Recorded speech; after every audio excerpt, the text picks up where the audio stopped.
Well, milk is racist and boulders are racist, so it was only a matter of time before rain became racist as well.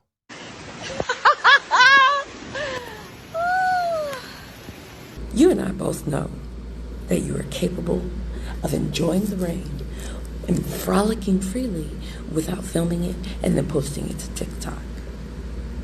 Now, you've just co-signed, okay? You've just co-signed at least 3 million, 8.5 by 11 front and back people who just go out of their way to disrespect and dismiss the boundaries that Black creators have set.